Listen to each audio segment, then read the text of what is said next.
সুপ্রিয় দর্শক, আসসালামু আলাইকুম। অন্যান্য ধর্মাবলম্বীদের শুভেচ্ছা এবং স্বাগতম। সুপ্রিয় দর্শক, আজকে যে ইস্যুটি নিয়ে কথা বলবো সেই ইস্যুটি হচ্ছে প্রধান উপদেষ্টা মহোদয় যে জাতীয় ঐক্যের ডাক দিলেন, এই জাতীয় ঐক্যে কি হতে যাচ্ছে এবং কি হবে এই উপলক্ষে আমরা কিছু কথা বলতে পারি, যা আমরা শুধু প্রেডিক্ট করতে পারি। অ্যাকচুয়ালি কি ঘটছে পর্দার অন্তরালে কিংবা সামনে থেকে বলেন কিংবা পিছন থেকে বলেন, আমরা কেউ কিছু জানি না, আমরা শুধু প্রেডিক্ট করতে পারি।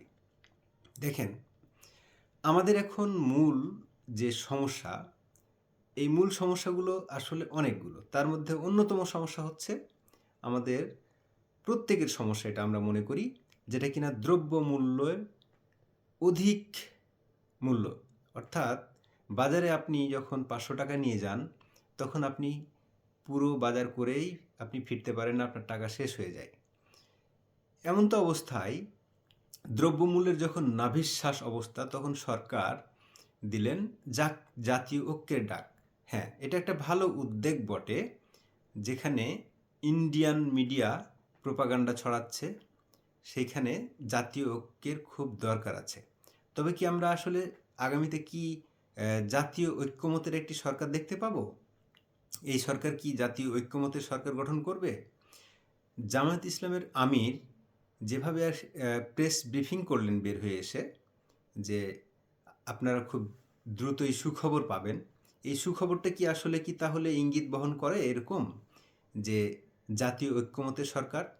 যদি জাতীয় ঐক্যমতের সরকার হয়, আমরা আলোচনা করি দেখি কার লাভ কতটুকু হতে পারে এবং কার ক্ষতি কতটুকু হতে পারে। দেখুন, আপনাদের হয়তো নিশ্চয় মনে থাকবে এবং মনে আছে যে জাতীয় ঐক্যমতের সরকার, এটা কিন্তু বিএনপির একটা প্রস্তাবনা ছিল। এবং বিএনপির যে প্রস্তাবনাটা ছিল, এই বিএনপির প্রস্তাবনাটা প্রথমে ছিল যখন সরকার গঠন হয়নি, তখন কিন্তু এই জাতীয় ঐক্যমতের সরকার গঠন করা নিয়ে বিএনপির একটা প্রস্তাবনা ছিল। বিএনপির এই প্রস্তাবনা যদি এখন বাস্তবায়ন হয়, তাহলে এখন কি বিএনপির কতটুকু লাভ হবে, কতটুকু ক্ষতি হবে? যখন বিএনপি এটা চেয়েছিল, তখন ছিল প্রেক্ষাপটটা আলাদা। বিএনপির যদি সেই সময় ঐক্যমতের সরকার, বিএনপির প্রস্তাবনা অনুযায়ী যদি ঐক্যমতের সরকার গঠন করা হইতো, তখন আমি মনে করি, এটা অনেকেই মনে করেন যে সেই সময় বিএনপি তখন লাভবান বেশি হইতো। এখন বিএনপি যদি এই একটা ঐক্যমতের সরকার গঠন করে সবাই মিলে, এখন জামাত, বিএনপি বা আরও যারা কিনা শরিক দল আছেন, তারা সবাই মিলে, তাহলে এটা এমনটা হতে পারে যে নির্বাচন ব্যবস্থাটা হয়তো বা পিছিয়ে যেতে পারে, বিলম্বিত হতে পারে। বিএনপির দিক থেকে এরকম একটা ধারণা করা হচ্ছে এখন। কারণ যে সময় জাতীয় ঐক্যমতের সরকার গঠন করার প্রয়োজন ছিল, সে সময় কিন্তু গঠন হয়নি সেটা। এখন এসে যদি সেটা হয়, এখন যদি মনে করা হয় যে জাতীয় ঐক্যমতের সরকার, এখন যদি জাতীয় ঐক্যমত্য তৈরি হয় এরকম যে ভারতীয় মিডিয়া বা ভারতীয়রা যে আমাদের প্রোপাগান্ডা ছড়াচ্ছে, কিংবা আমাদের বাংলাদেশ নিয়ে যে তারা ষড়যন্ত্র লিপ্ত, এটা নিয়ে যদি জাতীয় ঐক্যমত তৈরি হয়, তাহলে ভালো বিষয়টা। কিন্তু জাতীয় ঐক্যমতের সরকার যদি এখন গঠিত হয়, তাহলে বিএনপি কিংবা জামাত কিংবা অন্যান্য শরিক দলগুলোর কার কতটুকু কি হবে? বিএনপি আখেরে এখানে পিছিয়ে যেতে থাকবে। বিএনপির জনপ্রিয়তা তৃণমূল পর্যায়ে যত দিন যাচ্ছে, তত পিছিয়ে যাচ্ছে। অন্যদিকে জামাত ইসলাম খুব ভালোভাবে সরকারের ভিতরেও আছে এবং বাইরেও তারা খুব ভালোভাবে রাজনীতি করছে। দিন যত যাবে, জামাতের এই পাল্লাটা তত ভারী হবে, কারণ প্রশাসনে যে রদবদলগুলো হচ্ছে আমরা বলে মনে করছি, সেটা বিশেষ করে সমন্বয়করা এখানে একটা বড় ভূমিকা পালন করছে বলে আমরা মনে করি, বা নাগরিক কমিটি একটা বড় ভূমিকা পালন করছে বলে মনে করি। যেহেতু প্রধান উপদেষ্টা নিজেই বলেছেন যে উনি ছাত্রদের দ্বারা অ্যাপয়েন্টেড, সুতরাং উনি ছাত্রদের কথা হয়তো শুনছেন, অনেক শুনবেন, এবং প্রশাসনেও সেভাবে রদবদল হচ্ছে অনেক বেশি। এই ক্ষেত্রে বৈষম্য বিরোধী ছাত্রদের মধ্যেই আপনার অধিকাংশই জামাত মোনা একটা ভাব, এরকমই আমরা বেশি বুঝতে পারি। যেহেতু জামাত মোনা, সুতরাং তারা যদি জাতীয় ঐক্যমত্যে সরকার গঠন করে তাহলে জামাত এর লাভবান হওয়াটার সুযোগটাই বেশি, বিএনপি লাভবান হওয়ার সুযোগটা খুবই কম। সুতরাং বিএনপির এখন ভেবে দেখা উচিত যে তারা জাতীয় ঐক্যমত্যে সরকার গঠন করবে কি করবে না। এই ক্ষেত্রে ছোট ছোট যে দলগুলো আছে, যেমন আপনার নুরুর দল, রাশেদের দলগুলো, এই দলগুলোর নামও ঠিক আমার মনে থাকে না,